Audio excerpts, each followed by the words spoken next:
E o Trump já anunciou quem vai ocupar o cargo de chefe de gabinete. Suzy Wiles será a assistente direta do republicano na Casa Branca no novo mandato. Segundo o canal americano ABC News, o Trump considera a indicada durona e inteligente. Ela é a primeira mulher a ocupar o cargo de chefe de gabinete na história. E, Leandro, esta semana eu fiz um comentário duro sobre a Kamala Harris, né, dando a real sobre ela, e vieram lá uns desavisados, né, me criticando, me chamando de machista, de misógino.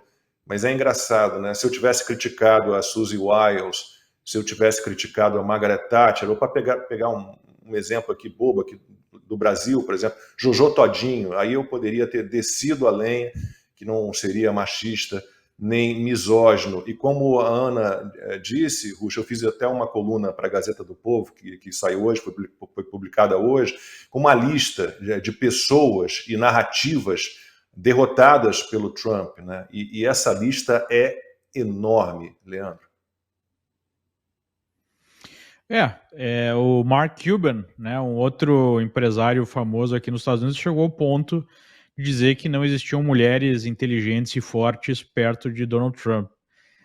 Mas aí ele não é misógino, né, aí não é nenhuma agressão às mulheres. Na verdade, a gente está comemorando com razão, inclusive na Califórnia, além dessa proposta que de uma certa forma revê, né, os erros de descriminalizar o furto, nós tivemos a retirada do cargo, a derrota do George Cohn, o procurador de Los Angeles, que é uma espécie de líder de um grupo de procuradores, né, que ficaram conhecidos aqui como os procuradores do George Soros. O que esse sujeito fez em Los Angeles? Ele adotou uma política de encarceramento zero, né, de só pedir a prisão de crimes muito graves, e às vezes nem assim, e também de soltar muita gente, né, do desencarceramento em massa. E óbvio que isso produz uma explosão de criminalidade. Então, até mesmo na Califórnia já tinha acontecido a derrota de um procurador em São Francisco, e agora esse de Los Angeles, e pelo país a gente está vendo um padrão parecido. Né? Para quem não sabe, o George perdeu Soros... por 30 pontos, viu, Rússio? Exatamente, né? Foi uma lavada. Então, para quem não sabe, o George Soros bancou a campanha, porque aqui nos Estados Unidos você vota, na maior parte dos condados, no procurador do condado. Né? Então o George Soros foi lá e botou dinheiro em procuradores que estivessem dispostos a adotar essa postura de não oferecer denúncia contra criminosos, porque nessa visão de extrema esquerda, você prender criminosos é uma coisa racista, né? O que, na minha opinião, é uma ofensa contra os negros. Mas o ponto é que isso acaba gerando uma onda de criminalidade, especialmente em comunidades negras, né, que enfrentam esse problema de maneira maior, porque se você deixa de prender criminosos e até mesmo deixa de policiar áreas mais pobres, é óbvio que o crime vai explodir nesses locais, né, e foi exatamente o que aconteceu. Então, de fato, o que a gente está vendo é uma volta à normalidade, porque, como a Ana falou, a agenda de extrema esquerda foi longe demais. Inclusive, um dos anúncios do Trump que gerou o maior impacto, eu estava ouvindo antes analistas políticos mais focados em propaganda política mesmo, foi um vídeo da própria Kamala Harris numa entrevista falando que na Califórnia ela foi favorável à mudança nas regras, né, do estado, para que o estado da Califórnia bancasse operações, cirurgias de mudança de sexo em detentos, inclusive imigrantes ilegais. Ou seja, né, não contente em defender essa agenda nefasta, ela quer que o estado banque até mesmo para criminosos operações de mudança de sexo. Então, obviamente que esse tema pegou muito na campanha, mais do que se imaginava, especialmente o aspecto que a Ana fala muito, que é os homens, né, que se veem como mulheres, acredito que são mulheres, no esporte feminino. Basicamente, praticamente todo mundo é contra isso, né? Aqui na Flórida, recentemente feita uma pesquisa e 82% das pessoas, ou seja, vários democratas também se colocaram contra a possibilidade de homens biológicos, né, homens, enfim, poderem participar de esporte feminino, porque é uma desconexão tão grande com a realidade, né, que nem no caso daquela boxeadora. Você vai colocar um homem, a gente sabe que existe uma diferença gigantesca, os homens são muito mais fortes que as mulheres. Você vai colocar um homem para surrar uma mulher numa luta de boxe, porque não tem outra expressão que pode ser utilizada. É óbvio que 99% das vezes um homem que é minimamente treinado vai ganhar de uma mulher numa luta de boxe, inclusive vai poder machucar essa mulher, né? Isso nos outros esportes também.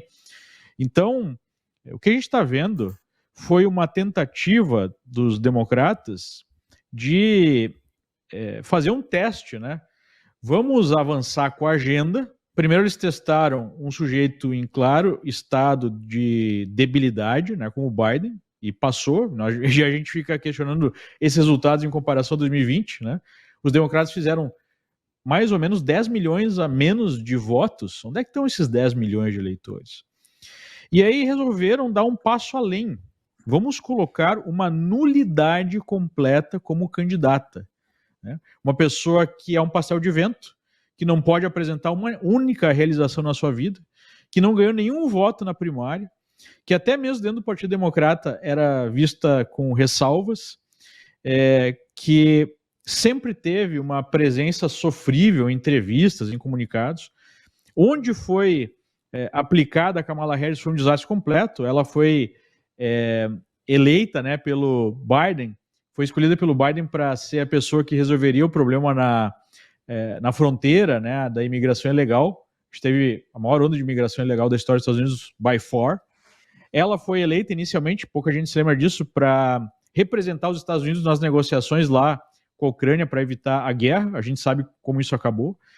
Então você pega uma pessoa que não consegue nem mesmo se expressar, né, que não tem uma única ideia, que falou o contrário do que tinha falado nos últimos anos para tentar se passar como uma pessoa pragmática, mais centrista, que basicamente não tinha nenhuma característica própria, né? Uma pessoa falsa. Qualquer ser humano com o mínimo de sensibilidade poderia perceber a falsidade dela. E mesmo assim ela fez 70 milhões de votos, né? Então isso demonstra o quanto nós regredimos como sociedade aqui nos Estados Unidos, mas felizmente ainda tem uma maioria que conseguiu perceber o perigo e conseguiu agir dentro da normalidade, né? Nós não queremos crime, nós não queremos cirurgia trans até mesmo em crianças, nós não queremos o Estado definindo tudo que nós podemos pensar, falar, nós não queremos o Estado definindo como a gente deve trabalhar, nós não queremos o Estado empobrecendo todos por conta de uma agenda extremada, né, ambiental. Nós não queremos inflação, né?